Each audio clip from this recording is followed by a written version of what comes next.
Hi guys, I am panicking. Oh, and today's Monday. Perfect. Oh my god. Okay, welcome to another weekly vlog coming up to you guys. Coming up at you. Like, I don't know. Anyway, just ignore me. I'm currently I'm by the time this comes out, it'll be next week, so I don't know what the future holds for what in this video would be last week, which is today. I don't know what happened. I don't know if there'll be a video or not. We'll see. See what happens. But hello, good morning. Well, good afternoon. It's almost 12. I decided to bring you guys along today. Today's gonna be a pretty eventful day. I am creating spicy content with another spicy content creator who I've created with before. He's really awesome. He's really cool. But yeah, just wanted to give you guys a little update. I'll probably vlog once I'm there, make him say hello.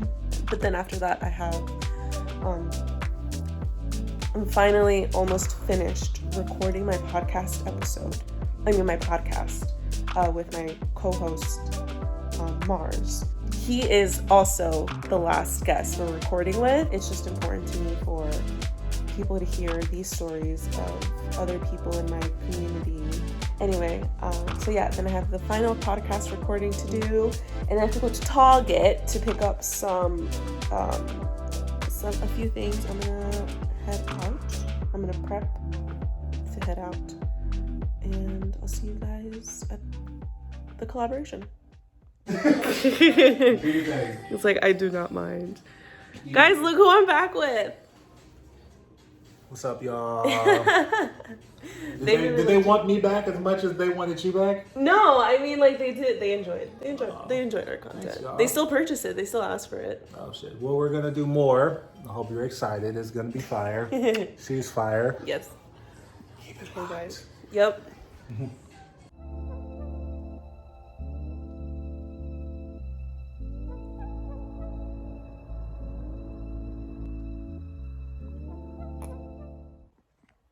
Hello. Oh, guys, I am beat. I just did 2 weeks worth of content. Tomorrow will be I'm tired. Tomorrow will be another week of content that I'm gonna make, and then I have 2 PPVs already pre-made with other people, so like collabs. So I'm excited for that. I've been up since 5 and I've been working since 8, so it is currently 1:30, I think, and I am tired. I'm even gonna take a nap with my makeup on. Like, I'm not removing this makeup. It's just not happening. Be right be. I'm gonna take a nap.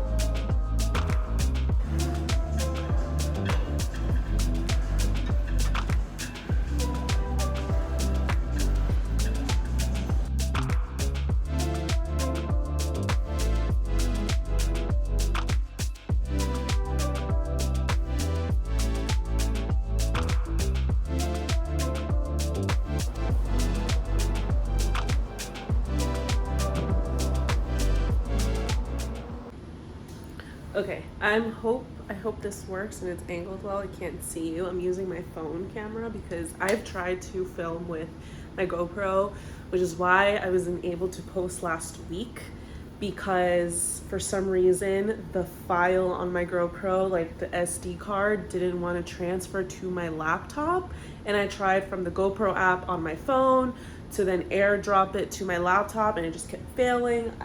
It was just too much, so that's why there was no video last week. But this week we're just gonna do it on my phone from now till forever, until I get an actual vlogging camera. But yeah, I just wanted to give you a little haul from my little shopping trip, and I figured like while I put it away, I can show you guys what I like to get. So yeah, mushrooms.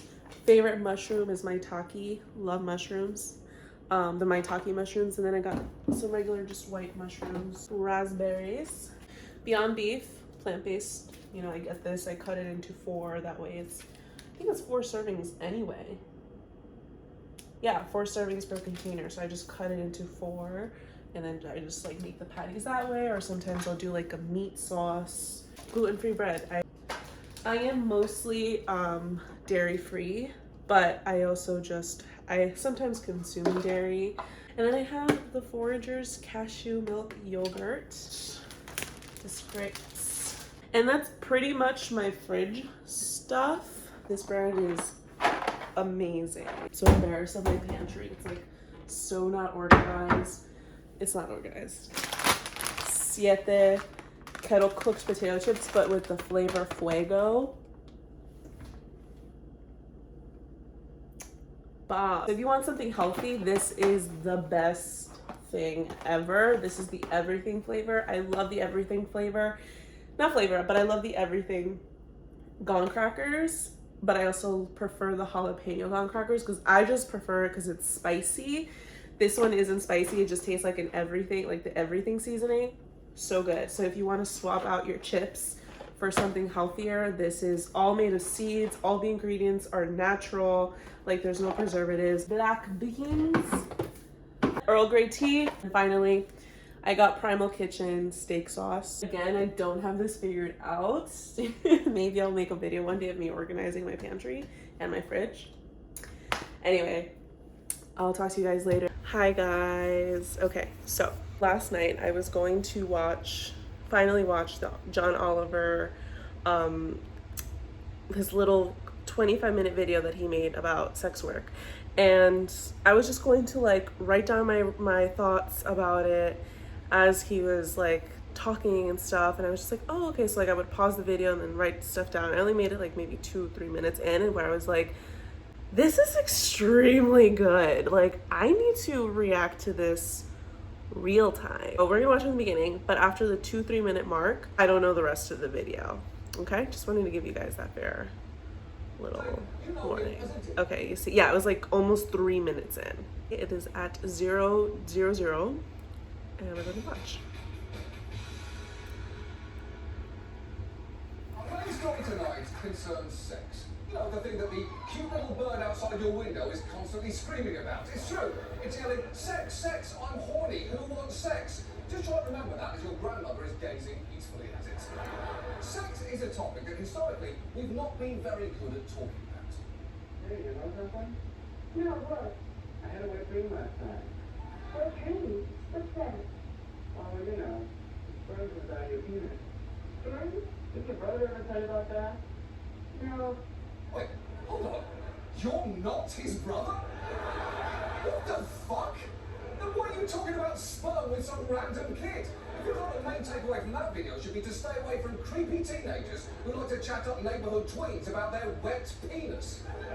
Specifically tonight, we're going to talk about sex work. And the concept is pretty simple. Let's say you have sex, any kind, missionary, doggy, cowgirl, cowboy, the eagle, the wheelbarrow, the wild Chincoteague pony, the Jerry Seinfeld, the pick me up, the put me down, mouth butt, butt mouth, mouth mouth butt butt, butt butt mouth butt, yeah, whatever. That's it. You go home. It's fine, right? It's fine. But let's say you have sex, but afterwards you get money, or a chocolate bar, or one of those participation trophies. Way better, right? Well, too bad it's illegal. Very basically, sex work is the exchange of sex for money or goods. And in the United States, a complicated patchwork of local, state, and federal laws makes that act illegal everywhere except for a few counties in Nevada. And if you're thinking, well, hold on, John, didn't Donald Sutherland and Julie Christie have sex for real in Don't Look Now and also get paid at least scale? Wouldn't that be illegal? The answer is 1, yes, I also believe that rumour. Great reference. And 2, that is actually legal because of the presence of the camera, making it an art film, otherwise known as porn, and thus legally covered as part of free speech. So basically, consensual sex for money on camera is legal porn, and consensual sex for money off camera is illegal sex work. Makes sense, right?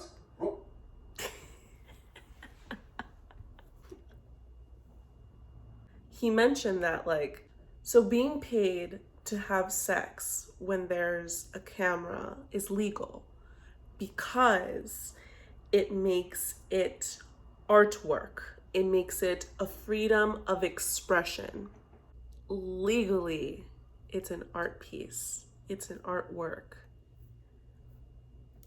It's adult entertainment. Entertainment. I'm not gonna say more. I'm just gonna leave that there. You can pause this video, think about it, or maybe watch the whole thing and then think about it afterwards. But depending on your religious views, some of you are saying it's because it's against the will of God, and it's just, this is America, a land full of people with different beliefs. While maybe majority of the people here are of Catholic, or rather Christian belief, whether you're Catholic, Protestant, whatever, or believing in a single God, that's not true for everyone. And that wasn't the purpose of this land.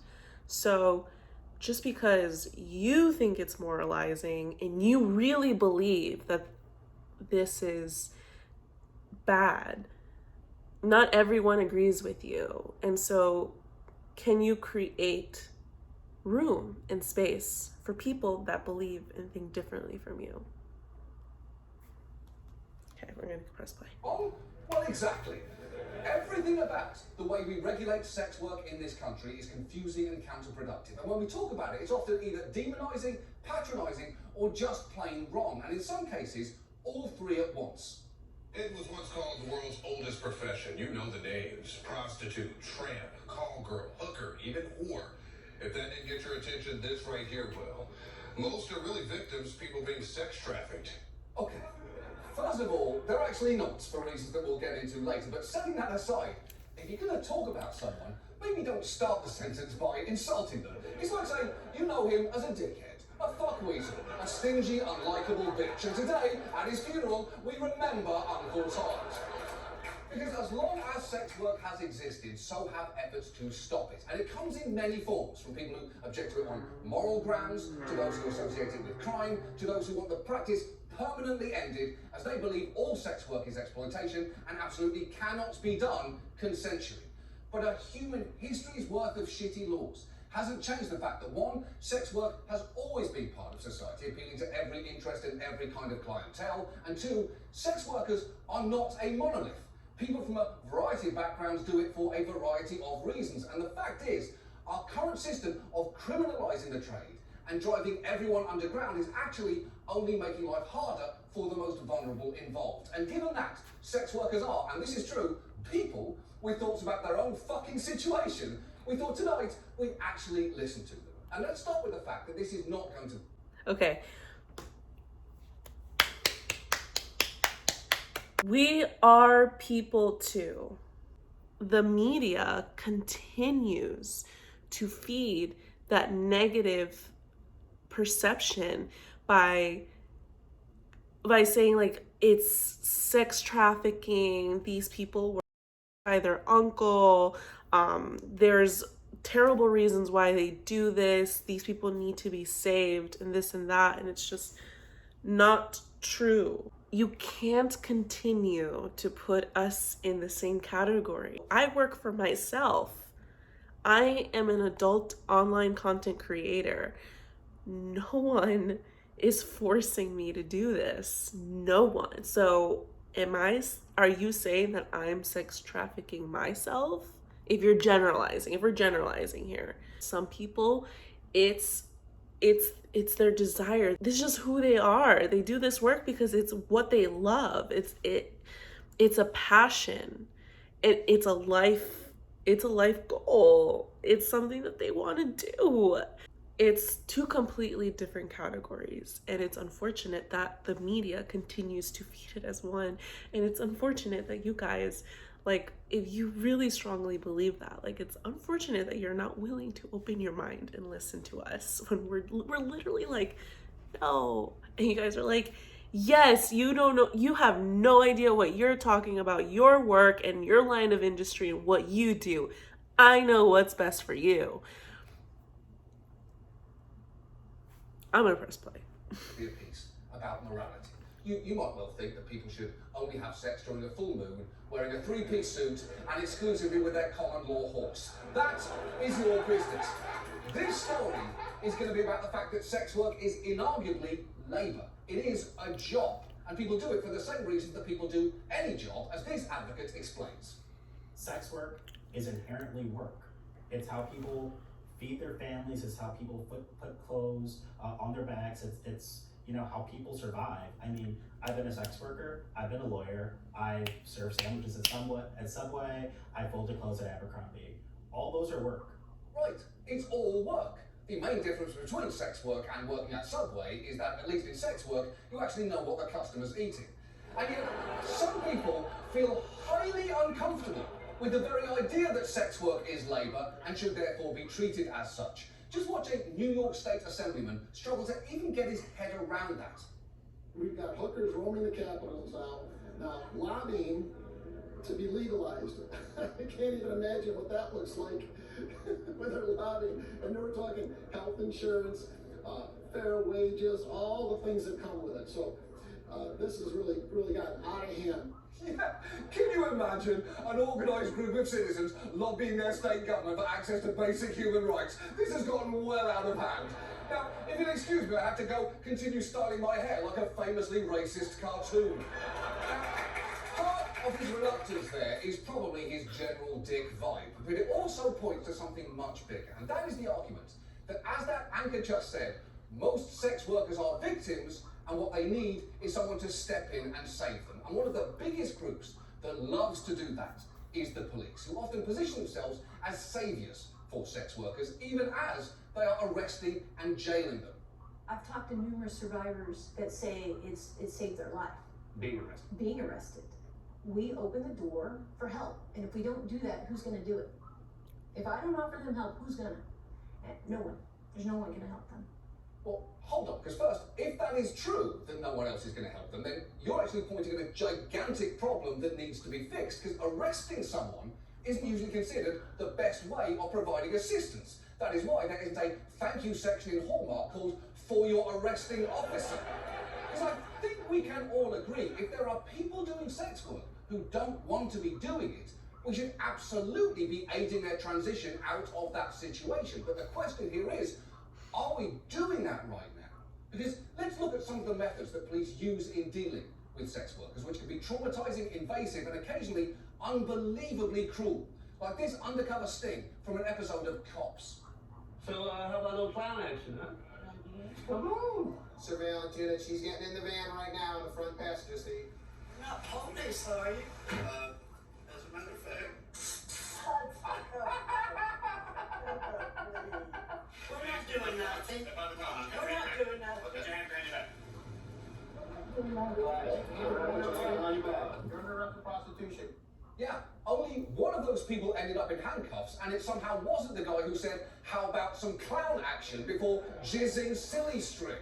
And listen, this is not the most important point, in fact it's arguably the least, but that's not a clown hat, it's a cat in a hat hat. And I'll admit, I'm not an expert on clown attire for prostitution stings, but I know a hat mistake when I see them.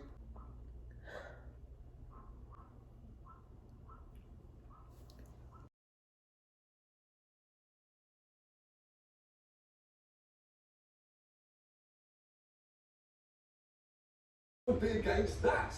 But what it did was ban ads for all paid sex, whether or not trafficking was involved. It was part of a much larger push to shut down sites where sex was sold, along with the shuttering of Backpage and Craigslist's personal section. And while undeniably some very bad things were advertised on those sites, they also enabled sex workers to find clients and communicate with them, which was a much safer way for them to do that than operating on the street. And if you're thinking, well, okay, it's bad that sex workers lost a way to stay safer, but at least moves like those helped law enforcement crack down on sex trafficking. The thing is, not really. In the 3 years after Foster was passed, prosecutors said they'd only used it once. And as for shutting down Backpage, that actually made it even harder to catch sex traffickers. The site was US based, and was often willing to work with law enforcement to root out the bad actors. And with it gone, law enforcement suddenly found tracking them down to be much more difficult. So now we're just trying to figure out where everybody's going. So these new websites have popped up. Good Page, which is almost an exact replica of that. Oh my god, they basically played themselves. They played themselves. They played themselves. These law enforcers that are so concerned was helping them find these sex traffickers, and now they shut it down, and now they're wondering where they're going. They don't know where they're at now. It's one back page. Basically, it's all of these different websites now that we don't have any agreements or search tools with, and they've kind of spread out. So we don't have a certain location to go look for them anymore, and it's kind of a crapshoot. Yeah, that's not ideal, is it? And of all the questions that raises, I would also like to ask, what the fuck is going on with her cubicle decor? It involves not just this prominently displayed pimping Ave street sign. Thank you. Thank you for pointing that out. But also a glass goblet featuring rhinestones that spell out the phrase, "Ho for show," which is a pretty weird tone to strike for a workplace that rescues sex trafficking victims. Those look more like the decorations you find at a bachelorette party, where the guests wind up vomit crying out the window of a speeding party bus. And obviously, law enforcement should be pursuing sex trafficking wherever it takes place, but unfortunately, the police will often reframe traditional prostitution stings as human trafficking ones. You might remember a large sting operation a few years back at multiple massage parlors in Florida in which Robert Kraft, the owner of the Patriots, was charged with soliciting prostitution. And the initial comments from law enforcement strongly suggested that the workers at the day spa Kraft went to were part of a sex trafficking ring. The prosecutor was even happy to brag about their humanitarian mission in his press conference after the raid. I'd like to thank the men and women of the Jupiter Police Department for their professionalism and diligence in investigating these cases. You can tell a lot about our community by the way it treats its most vulnerable individuals, and that includes use of human trafficking.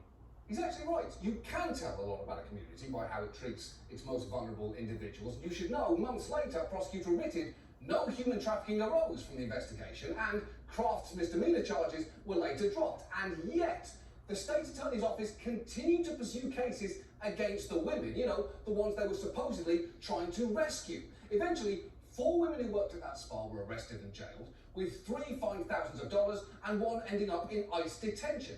And all of that is bad enough until you learn that some of the help offered to workers caught up in the larger sting consisted of this care package that included Band-Aids, mouthwash, razors, and a booklet written by megachurch pastor Rick Warren titled, "What on Earth Am I Here For?" which is literally only helpful if inside it says, to be scapegoated in a generations-long morality war that has nothing to do with you and everything to do with how we as a society view sex, money, and power. And that is hardly an exception here. This is Andrew Lewis, the former coordinator for the Greater New Orleans Human Trafficking Task Force, tell the Louisiana House of Representatives about one sting operation that he personally witnessed. What I saw was a standard operation, and it was deeply troubling. Agents pretending to be clients set up dates with sex workers. When a sex worker arrived at the hotel room, they would be arrested and forced into another cold room, often with very little clothing, and interviewed. The same agent that handcuffed them would then ask them if they had been trafficked, and no matter their response, they were arrested and booked. At the end of the night, those arrests were reported back to me as prospective victims of human trafficking, even when there was no evidence of forced fraud or coercion. Let me be clear. Human trafficking does occur, and likely more than we know. But because we are spending a majority of our time and money on criminalizing consensual adult sex work, we're not able to help those being actually forced to work in the construction, agriculture, and yes, sex work industries in Louisiana. Exactly. He's absolutely right. We clearly should not be wasting valuable resources on arresting consensual sex workers, and we certainly should not be interviewing them in cold rooms while they're wearing very little clothing. It turns out police aren't so much rescuing people as lightly refrigerating them and then sending them to jail. And when you take all of this together, it is no surprise that many workers who've been robbed or abused by clients report that they feel they can't turn to the police for help And in some cases, those who have turned to the police say they deeply regret it. Years ago, I reported a rape from a client I was supposed to be working with, and I just wound up getting arrested. I spent a long time in jail for trying to report a rape, and you just learn better. Like, no way I'll deal with the cops. I'll get raped 100 times before I do. Yeah, she went to report a rape and ended up in jail. I'd call it dystopian if it were not so fucking American. So at every turn, we are making life harder, both for people who want to remain in the sex trade and for those who want to leave it. So how do we fix this? Well, there are actually a few different options open to us here. Let's start with the most restrictive. Some advocate for something called the Nordic model, which I know sounds like the answer Leonardo DiCaprio would give to the question, who would you like to fuck?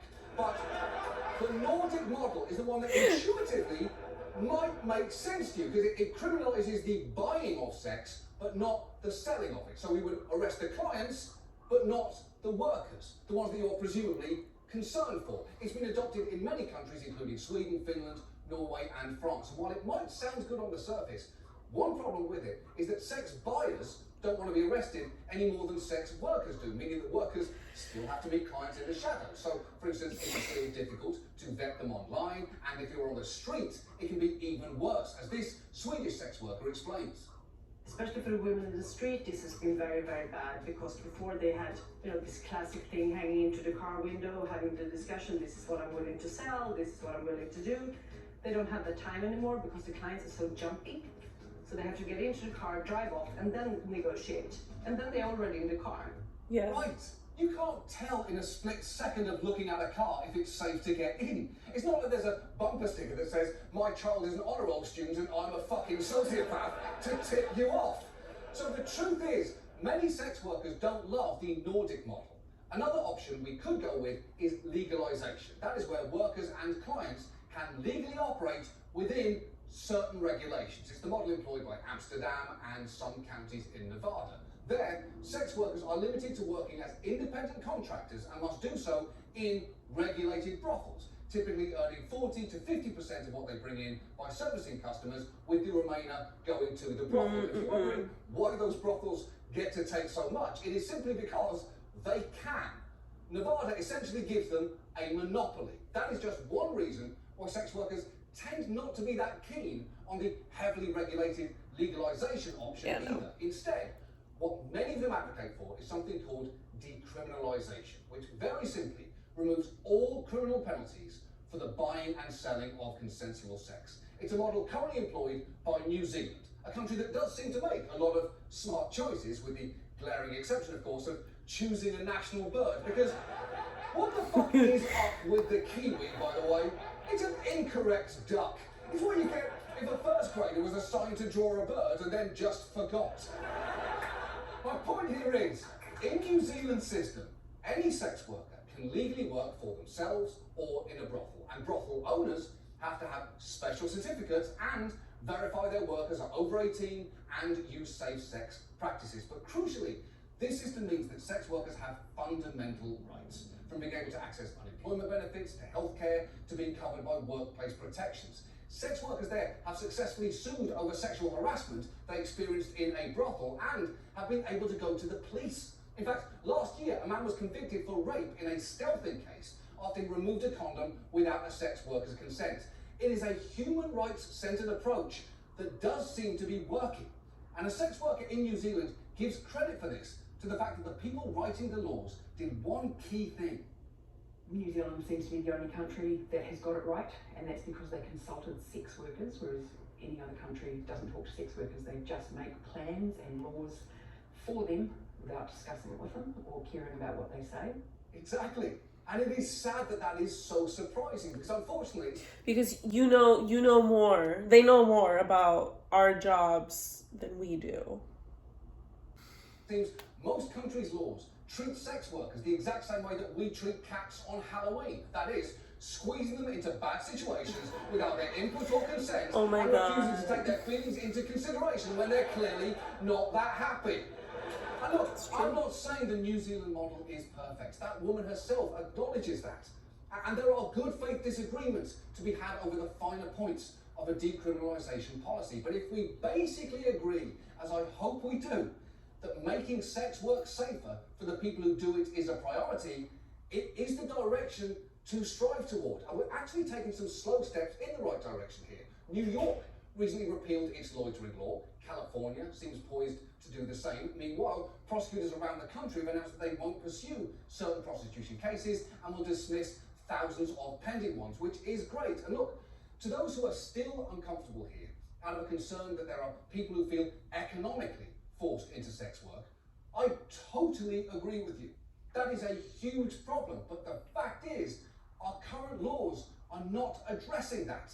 If you want to do that, that's a much bigger conversation to have, because fundamentally, the only way to make sure that people have a choice in the way they earn money is to make housing affordable, healthcare accessible, and to not burden marginalised people with criminal records that lead to a cycle of joblessness, homelessness, and desperation.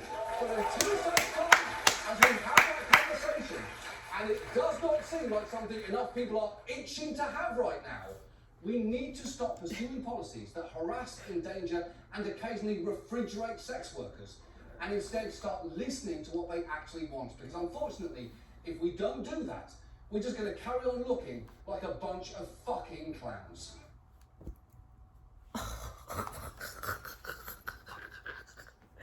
I don't know, that laugh was really funny. Yes, 10 out of 10. 10 out of 10, John Oliver. Thank you. It's a great, oh, I got something stuck in my eye.